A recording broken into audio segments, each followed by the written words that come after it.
Well, it's a Sunday evening, September the 8th, and I'm kind of excited because Baker Mayfield lost. I don't like any of the players out of OU, so and he's particularly bad. And maybe the Cowboys will lose. I don't know. Okay, I know this is not a class about football, but football is part of American culture, and even though it's not my favorite sport, it's something that I like to think about. So it's part of my cultural background. So I wedged that in there. Okay, I'd mentioned last week about what culture is. It's what people believe, which is usually the hardest concept to get across, especially to younger kids. But sometimes you have to show them a picture of a Quran or a book of philosophy, Bible or something, or a Torah, so people know, okay, it's something that's a little harder to grasp. It's something we worship or something we discuss. But it can also be an economic concept. It can be what people believe. It can be political. It can be, I mentioned philosophy and religion. But it's, maybe a belief people have about something as silly as how to make a good pie. That's a belief. It's something substantial to them. And really, it's whatever's important to them. It's what they believe. So it can be, hopefully, a mentally sane person. It will not be something too unusual. But there's culture culture virtually is such a loosey-goosey concept. It scares people sometimes. That's why multicultural exposure to different belief systems, it can be a threat. People see it as, well, I've got what I've got and I'm not going to give it up. Okay. But you're not in the business of taking things away from people. You're in the business of adding opportunities. So we got those three ideas about what culture is. It's something acquired. You don't wake up with it. You're not born with culture. You're not, just like you're not born with language. Language has to be developed. It has to be taught. Otherwise, a person doesn't develop those skills. It would be a real tragedy. You have to be exposed. And I'd mentioned previously about culture, and then this first PowerPoint, which I'm just looking through, I didn't go through and do a video where a PowerPoint where I talk through it. I tend to get monotone when I do that, so I love to be on camera. It's my natural world. But culture is anything connected with humans, pretty much. There's two ways to look about culture, and I'm going to give you both these concepts. And the PowerPoint talks about subjective culture and objective culture. Now, in a real sense, there's no such thing as objective.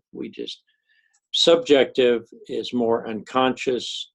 It's what you immediately grasp. It's what you immediately think. It kind of seeps in without consciously thinking through it. It's through habits and through exposure. But you really have to understand the subject of culture in order to be successful if you're interacting in your own culture, but particularly with another culture. If you don't know what those rules are in the other culture, then you're kind of lost. Now, we're going to talk in the next PowerPoint, which I'll hope to put on here. I want to jam them both in this video. That subjective culture is kind of unconscious. Objective culture is more when you're thinking about it. It's more the physical reality. Whether it's, and the example I has here, it shows a baseball umpire, shows objective is everything you see in this room is objective culture. But what's in my head is subjective culture. We also will get into the concept of high context and low context, and another approach is hidden culture and surface culture. And surface culture would be objective culture. It's what you see, but the hidden culture or the deep culture, it could be called, is what's in the head. It's what people think. You may see something and think, oh, it's used for this, but you find out it's not. This object's not used for that at all. That's why archaeology is so tough. If you don't have access to a readable script or language where things were recorded and people wrote about them, then you have to speculate about, was this tool? And of course, you go back 100,000 years and you find a tool, you just assume that if there's a little statue and it shows a bear or it shows an animal, that somehow it was an artifact about dealing with hunting or maybe worshiping, but we'll never really know because we don't have that. So the subjective is the part that's always secret. And I know I've had people that have been in other cultures tell me things that went wrong because they made the wrong assumptions. Okay. Something as simple as when to tip and when not to tip. In some cultures, you don't tip. And I'm not going to tell you, I thought in Europe maybe you weren't supposed to tip, but I would leave that up to our friend Robin from the Netherlands. When do you tip? I know when I was in Mexico one time and I left a tip that was so low that the guy pointed it out and explained to me that you just left me a nickel American. So let's try it again, okay? So he was very upfront about letting me know that he expected a tip and he expected a decent tip, and he was insulted by the tip I left. And I thought because I had so many coins, that was great, I'm sorry, the centavos aren't worth much here. You have to give me 10 peso notes or way more than that. All right. Hidden. So I think, if you have any problems, you can just email me or I'll talk on the video again about it. And I've got a little thing here, talks about American culture in the 90s and today. And these little bubbles on the PowerPoint, they don't mean a lot because this is really changing. The one that I think is interesting is what's called white or European Americans. That has so much diversity in it that the fact it's lumped together bothers me. Not all Europeans are alike. They'd be aghast if you said that or thought something like that. Not all the people in Japan or all the people in Thailand are very similar. We lump people together, and that's where this concept of stereotypes comes out, is when you lump people together. Now, the word stereotype means consistent, I guess stereo like in music. I'd have to look up that word. But it's when you say that all people are a certain way, all Nebraskans, all Washingtonians, all Georgians are a certain way. And then usually you get offended because you say, I'm not that way. I don't believe that. I don't eat that kind of food. I'm from there, but we're not like that. And I'm very offended.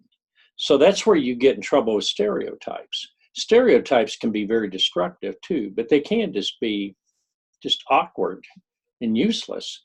I like the term generalization because generalization means that you've made a guess about what people are like in a certain part of the world, but you don't really know anything. Just like I said a while ago, I'm not going to tell you about tipping in Europe. I haven't studied the concept. I've heard some stories, but if I tell you some rule about it, then I'm stereotyping. So that's why we avoid that. How do you avoid stereotyping? You study the details. You find out, you ask questions, you observe. That's what you want to get your students to do. It's called critical thinking, quality observation. American culture. Now, the original PowerPoint that was used here talked a lot about American culture because some of these PowerPoints were used to train people to work with English second language learners, okay? So there was a lot of emphasis on getting people to think about their own culture and then realize there are other cultures. Now, as I mentioned before, multicultural or globalization, a lot of these concepts are very threatening to people because if you come on and talk about multiculturalism or cultural values, people almost translate that in certain attitudes in the country or certain political aspects that, they're going to teach me that my viewpoint is wrong. Well, in fact, that you may believe that a certain viewpoint is wrong and is a result of being taught things that are stereotypes. However, if you approach people with the idea that you're going to educate them and that they're ignorant, then you make a big mistake in that you stereotype them as unthinking. And you have to have hope, and you have to keep you have to build the bridges, you have to bring openness.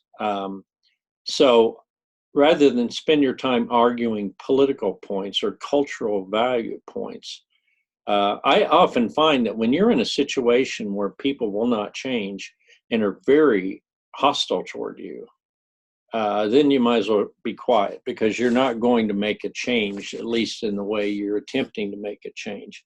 I believe that, and when I say make a change, I mean things will change as a result of information presented if you have open hearts and open minds are willing to consider that. The issue of sexual orientation is not controversial to me, but for many people, it's a huge issue, and I know, because I've had people I've known have committed suicide. So so it's very serious, and the same could be said of stereotypes of people, ethnicity, terrible things said about them that can lead to death. I mean,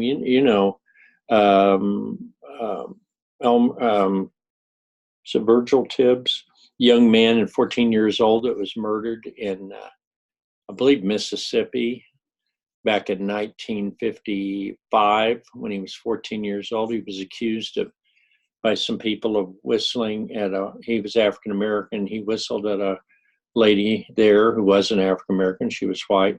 And later he was murdered in a pretty horrible fashion. And the only reason we know about Mr. Tibbs is that his parents, when he was buried in Chicago, I don't believe he was embalmed, but if he were embalmed, they made no effort to hide what was done to his body, and they put a glass cover over it so it would be sanitary, but people could see how his face had been smashed in. He'd been shot, and it was a huge issue. And of course, some guys were tried for it and found not guilty, and later admitted they did kill him. And that's the state of racism and violence in 1950s. That stuff is not gone. It's still here in some aspects. So we're trying to civilize ourselves. We're trying to give our society a chance, our children a chance to grow up appreciating people for their gifts and not for some other attitude that's been used to poison it. Okay, well, there's a little bit on this PowerPoint about deep culture and objective culture, and those are useful. You can use the term surface and deep, you can use objective, subjective, but it's the orientation of what is observable and somewhat can be agreed upon, and what is more hidden and harder to discuss. This idea of culture is not just ethnic, linguistic. It can be male, female, it can be any kind of aspect of culture. And it's always really interesting. As Spock would say, fascinating, Captain. But it's also very, very much something we have to always be working at. Okay. By the way, I mentioned Spock. I have him as my screensaver. I have an old-fashioned beam me up or beam me down, except Scotty's actually right there in the there he is. Anybody knows Star Trek, you know how crazy I am. So, all right, now the second one deals with cultural values. Now, or it's called orientations too. Now, what are we talking about there? We're talking about a spectrum, or like you go low volume, high volume. You different aspects, and we make it linear because it could be more complicated. But let's say, for instance, we have values in a certain country, and maybe those values are something as simple as our attitude about very spicy food. I was in a Thai restaurant last night. My wife and I ordered no spice, and my son and my two sons ordered hot as hell. As they said, what did they say? They said, we want Thai hot. So they want the hot stuff, right? So I guess it stays warm forever, but it was a delicious restaurant. I'm going to give a shout out for Suwani's Thai restaurant here in UNK. Not in UNK, but right across the street. I'll give you the address here when I eat there. It's right by that campus. Okay, value orientation. Well, I mentioned spicy, and there's low, no spice, hot, and in between. So you have this volume control on how much spice or whatever content. So those values are interesting because some of us, in one of the first frames, it talks about the group, and I mentioned a while ago about saying, don't stereotype me. Just because I'm from Texas doesn't mean I'm like certain so-and-so in Texas. I could be from Texas, I'd hate the Cowboys, you know, not Cowboys, but the Dallas Cowboys. Okay, as I mentioned, I'm a Packer fan. Okay, no more football. All right, what I like to say now is that in every culture, there are people that are what I would call, I don't like the term exactly, but typical. There's a certain set of values that tend to be favored by the individuals. Spicy food. You may think, oh, everybody in India likes the spiciest food, you know, but that's not true. Among the people in India, there's quite a variety. Now, the majority of people may have hotter food or spicier food than the others. So you may be an outlier or not a liar, but an outlier. You're outside that group. And so, you know, I would say I have to take myself, you probably notice I'm not exactly typical. At least I hope I'm not. If I'm typical, then I'm looking for the others because there are not many of us. But people in a culture, you always find individuals that are different. They are really different from other people in their own culture, even in cultures that are very collective. Collective meaning that the group, it's important to agree and be in the group. You know, middle school. If everybody could be in the cool group, you'd all be in the cool group. Of course, you're not allowed to be in the cool group, so you're kind of kept out of that. But in many cultures, it's very important that everybody go along. It avoids conflict, and the fact that aggression and open conflict is to be avoided. That's not true in other cultures. Some cultures, it's very obvious. So-and-so doesn't like somebody, they let them know. In other cultures, this aggression is much more subtle. There may be little signs or something you do, but you wouldn't openly be impolite to them. I would say in American culture, that's not so true. Now, Nebraska, people tend to be pretty nice, even to people they don't really care for. You don't openly rip somebody in polite conversation. Of course, in families, it could be anything possible. But that's Nebraska. You've heard of Nebraska nice. I know we got a lot of people from outside, and I do want to thank you all for being so diverse.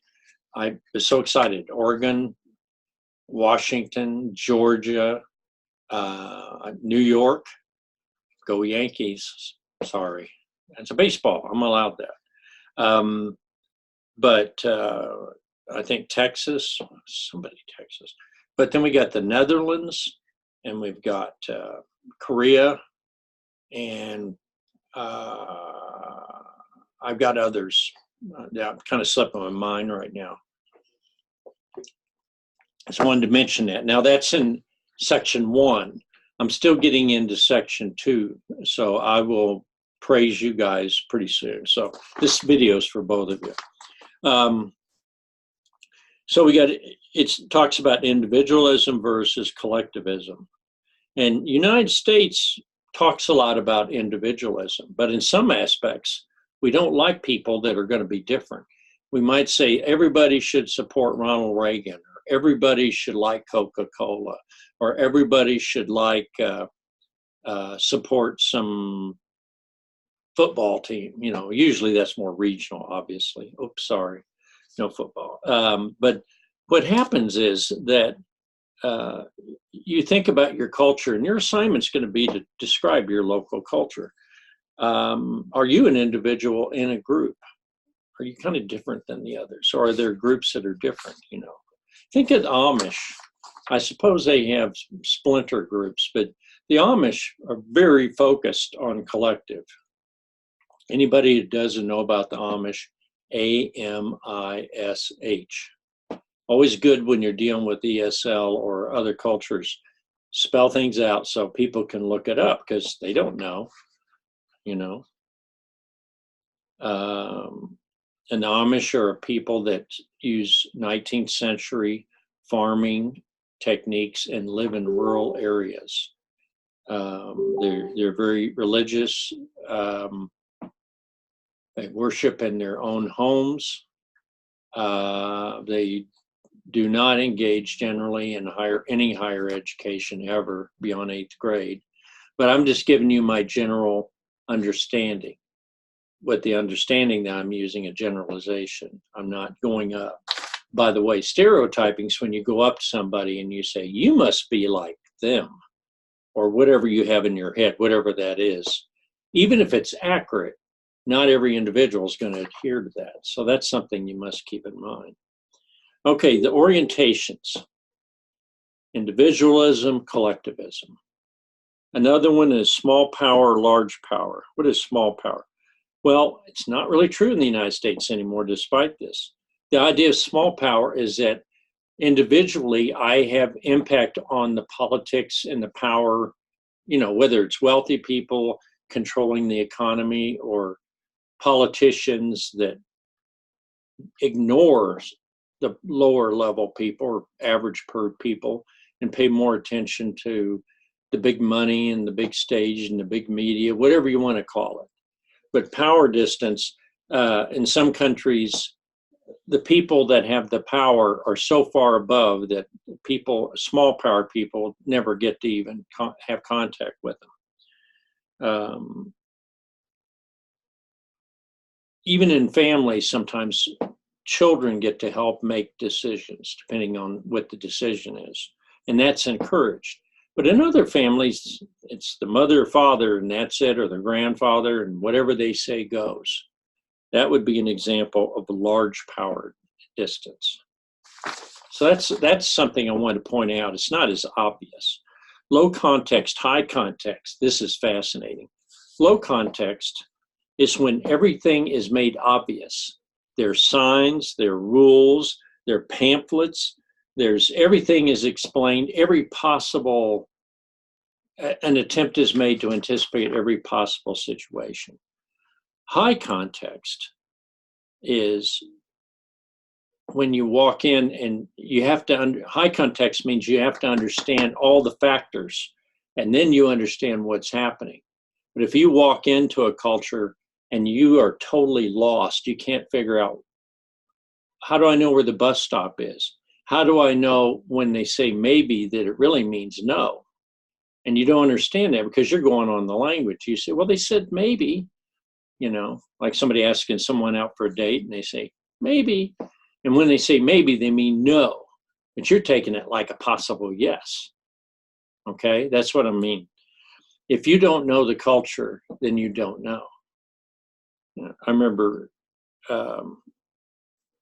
that in some cultures you have to, I literally dealt with a group of Japanese that were at a college I was at, and I made the mistake of when I'd ask a question, they were always very pleasant. But in fact, if there was an issue or a problem with this ESL program, I thought everything was fine. Then I get this from another person, I get this email that they're not happy about stuff. And I thought, oh my God, they're not happy. And I asked them. And so I was naive enough to think by directly asking them that they would immediately complain directly to me or initiate a conflict. But in their culture, you don't do that. You must send the message by some other way. And of course, I had no understanding of their culture. So I thought what they said was what was up. But what they said was, in effect, if I'd known all the signs, I would have realized that there was a problem. People, when they are married a long time or they're in a family, they know the moods of people and they can tell when they're not happy about something. Or if you just work with somebody a lot and you know there's something not right here, but they don't explicitly tell you. That's what high context is. Being able to take all high context is like somebody exploring the forest and they're a professional scout or a mountain man, and they can notice these branches are broken or something, and they can tell that someone's passed through here. Maybe there's a bear over there. And so they're able to put all this information together and formulate a correct interpretation. But when you're in a culture where that's not provided, you're running around looking for somebody to just tell you something, which is what Americans often are like. Just tell me. Of course, that's not true. We really don't want to be told. Humans are full of conflict. Okay, man and nature. This is really interesting. The thing that always got me, and a really good example, are people in Nebraska that are fanatical about their yard. I had a neighbor that worshiped their yard. I can tell you, I don't worship yards. I personally hate grass. So my opinion is, I mow my lawn, I keep it down, don't bother me.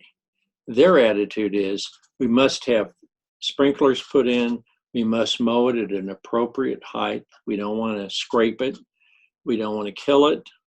We don't want you touching our lawn even that much, because that's a violation of territory, and we could call the county attorney. Yes. So, and I've met people that literally judge people by their lawn. If their lawn is not cut and also kept well, they don't think a lot of them as a moral person. You can tell I don't fit into the collective viewpoint of a lot of people in my neighborhood. So, let me think. Some people let the land go wild. Now, maybe because they just don't want to bother with it. But there are attitudes, and you can study it in history, where nature had its way with things. In the United States, we dammed up the Colorado River. We dammed up the rivers up in Washington State. Some people are wanting to take away all kinds of environmental rules because they want mankind to run the show. I want to drill for oil here. I want to dig for gold here. I want to fish the ocean and take whatever I can get out of it. I don't want the government telling me anything. Well, what is that? And you could say it's politics, but actually it's an attitude that nature is here for us to take advantage of. If we need a highway, we'll put it through. If a Native American group objects to it because, this has been here for hundreds of years, and we say, no, I'm putting a pipeline through there, sorry. Because we want the oil. We want to make the money. And so what you first have to do, and what I'm talking about now, is eliminate the conventional political viewpoint and argument, and first think about man versus nature, or human versus nature. So is nature to be controlled or not? Even Nebraska farmers know that when it rains too much, there's not much they can do about it. They can't get rid of the water. They can bring water if it's too dry, but they can't stop the water. If it falls from the sky or the rivers overflow, they can yell at the Army Corps of Engineers, but so mastery of nature. So how's that in your little culture, wherever you are? Value orientation. Do you do a lot of things at once, or do you just do one thing at a time? And can a person multitask? I ask you. Is that even healthy? I'm multitasking now. I'm talking and drinking coffee. But I think I can drink the coffee without thinking. But sometimes I think when I talk. So that means I do that. So here's the deal. Can we control time, or does time control us? There's a lot of talk about time is money, is an expression in the United States. A lot of these values come with sayings, you know, uh, make hay while the sky is blue. What is that term? Slogans, sayings, expressions. But one of them is, now I'm getting, one of them is time is money. And if you control time, you can make more money. If you can work 2 jobs, you can make more money. If you make more money, what happens? Well, you can have a few more things in the house because you want to have material things. How many material things do you want? Are you a hoarder? Do you have things you don't even need and you just pile them up? I hoard books. You wouldn't guess it, but I do. So you can see them right behind you. And I actually do hoard things, but I claim that the things I hoard are in good taste. See my German cowboy hat back there, right there. See, this reverses me. I can't even point right when I'm looking at the screen. But oops, there it is. So time is something. Are you late for meetings and do people get upset? Have you ever been to a culture where being late was fashionable? Hollywood? I actually know somebody that works in Hollywood and works for Giorgio Armani. And I went to school with him. And so I'm friends with him on Facebook. And what's cool about it is that in Hollywood, they have a different set of rules. If you're a movie star or work with movie stars, it's all different. It's nothing like you better be here on time, Reese Witherspoon, or we're not going to serve you. No, people may be on time, they may not be on time, but they're always right. So, just listen to Taylor Swift. She has a new album out, which you can recommend. I don't know anything about it. Okay, now I'm almost done. I'm trying to get the basics here. Future orientation, present, and past orientation. Some cultures worship the past. That's more important than anything. Other cultures worship the present, the here and now, and some worship the near future, and some worship the long-term future. When we buy things, when we invest or something, we don't usually say, you know how much money I'm going to have in 100 years? You're not going to live that long. Okay. So you say, okay, I'm buying long-term, 10 years. Now, if somebody said, you're going to live a long time, and I said, great. And they said, about 10 years. I'd say, oh, that's not good. But investments, long-term is 10 years. We don't, in our culture, we have elections every 4 years. We only look 4 years ahead, 4 years ahead, 4 years ahead. We know in past, some civilizations and cultures look for hundreds of years ahead. At least I've been told that. I don't know. Maybe the past gets golden because it's the past. The roaring 20s, the 50s, when everybody had a suburban house and they could do all kinds of cool things. So anyhow, I think I'm almost done with this, but, these orientations, these are just a few examples. Attitudes about the poor, attitudes about education, that can be an orientation. We know for a long time, Americans have said, everybody goes to college, everybody goes to college. And now we're opening more vocational or 2-year. And we're finding that there's a huge demand for people with skills that are not getting a bachelor's degree in philosophy or a bachelor's degree in any other degree. As teachers, you and I in this class, we have a certain collective viewpoint on the value of reading. But there are some people that don't like to read. I won't mention them. You might be able to guess in this country.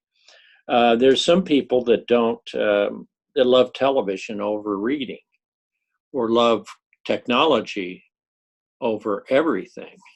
It could be an obsession. It could be maybe that we're all going to be robots in the future. What do we know? But you can create orientation spectrums of all types. They can deal with, you could have sexual orientation, various aspects of that. You can talk about the economy, saving money. You can talk about attitude about technology and mention technology, attitude about privacy versus public. How private are you? I mentioned the people that went nuts if I accidentally touched their lawn with my lawnmower. You know, it got to where the side of my house, I just didn't even mow it anymore because their claim on the land was that I had only this much space between my house and their territory, and I could never mow. I don't have an 8-inch mower. So I just gave it up. I said, look, I'll just let it grow up in weeds. You know, I'll let nature have her way on that side of the house. Okay, I hope this has been somewhat useful to you.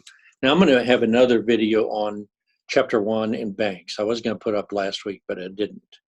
Also, I just want to mention I've gone through half of the papers from first, and then tomorrow I'm going to try to get a lot done on my second section. I'm still working. I'm starting on yours, and I'm a little behind on that.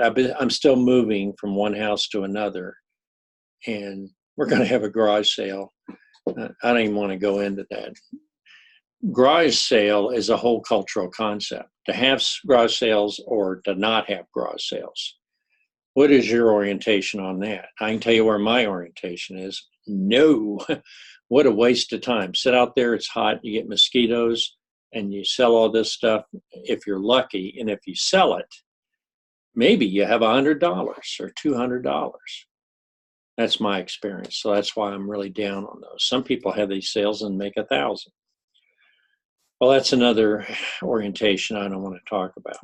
Okay, thank you very much. I will probably pop in with another extra video just talking about our groups or about our class and the wonderful combinations we have and stuff. Okay, I need to shut up now because you don't want to watch me forever.